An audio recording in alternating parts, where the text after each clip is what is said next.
मेरे प्यारे बच्चों, आज के एपिसोड में देखेंगे कि भोला कैसे बचाता है रानी चिड़िया को।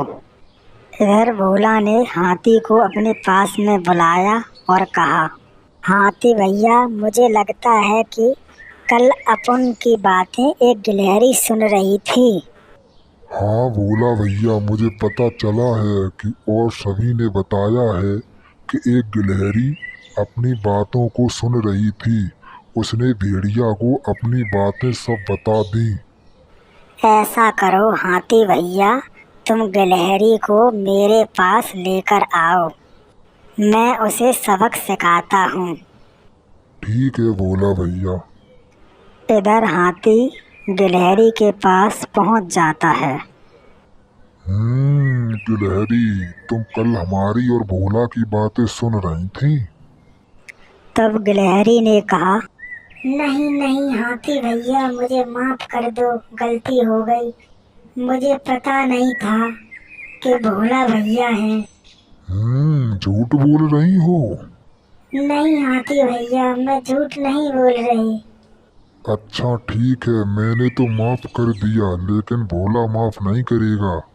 हाथी ने गिलहरी से कहा, तुमको भोला ने बुलाया है। मुझको क्यों बुलाया है? ये तो भोला ही जाने। अब तुम्हें भोला तुम्हारे किए हुए की सजा देगा। हाथी भैया, मैं तुम्हारे साथ चलने के लिए तैयार हूँ। ठीक है, चलो। गिलहरी और हाथी चले जाते हैं यहाँ से। गिलहरी और हाथी भोला के पास इधर आ जाते हैं। अच्छा, आ गई गिलहरी। कल तुम सब बात सुन रही थी। भेड़िया को तुमने क्या क्या बताया मेरे बारे में? फिर गिलहरी ने कहा, भोला भैया, मैंने तुम्हारे बारे में कुछ नहीं बताया ऐसा। मुझे माफ कर दो, मैं ऐसी गलती अब कभी नहीं करूँगा। ठीक है, मैं माफ कर देता हूँ, लेकिन आज के बाद ऐसी गलती कभी मत करना तुम।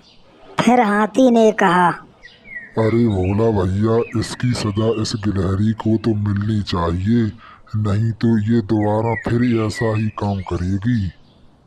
नहीं हाथी भैया, मुझे विश्वास है ये अब ऐसा नहीं करेगी।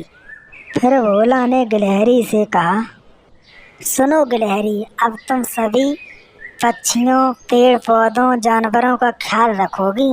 किसी को भी कुछ भी पीड़ा हो तो मुझे सूचना जरूर दोगी। हाँ भोला भैया। यहाँ से गिलहरी चली जाती है। जब रास्ते में जा रही थी, उसने सोचा कि इस रास्ते से जाऊं या इस रास्ते से जाऊं। चलो रोड से नहीं चलते हैं, आज जंगल के रास्ते से जाते हैं। जंगल के रास्ते से कहीं कोई मिल ना जाए।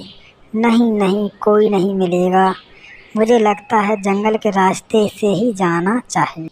इधर देखा तो रानी चिड़िया के दो बच्चे पौधे पर बैठे हुए हैं। तभी सर्प निकल के रानी चिड़िया के बच्चे को खाने जा रहा है। सर्प ने सोचा कि रानी चिड़िया अभी नहीं है। रानी चिड़िया के एक बच्चे को सर्प ने खा लिया। तभी बच्चा चिल्लाने लगा। सर्प रानी चिड़िया के दूसरे बच्चे को भी खाने के लिए तैयार था। रानी चिड़िया का एक बच्चा कहने लगा, मुझे छोड़ दो, मुझे जाने दो, मुझे छोड़ दो।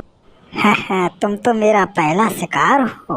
तभी उसी रास्ते से गिलहरी गुजर रही थी। अरे, ये तो सर्प रानी चिड़िया के बच्चे को खा रहा है। मुझे लगता रानी चिड़िया इस वक्त है नहीं यहाँ पर। रानी चिड़िया के बच्चे चेंचिया चिल्ला रहे थे।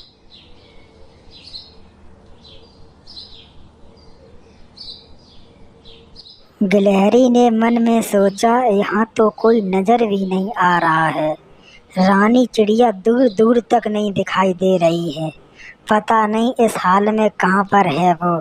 ये तो मुझे लगता रानी चिड़िया का एक बच्चा मर ही गया। तभी थोड़ी देर बाद रानी चिड़िया वहाँ पर आ गई। अरे, क्या हुआ मेरे बच्चों को? क्या हुआ मेरे बच्चों को? अरे कुछ नहीं रानी चिड़िया, अभी अभी मैंने देखा एक सर्प तुम्हारे बच्चे को खा रहा था। तभी मैंने एक को तो बचा लिया, लेकिन एक को उसने खा लिया। अरे गिलहरी बहन, तुम्हारा बहुत बहुत शुक्रिया जो मेरे एक बच्चे को तुमने बचा लिया।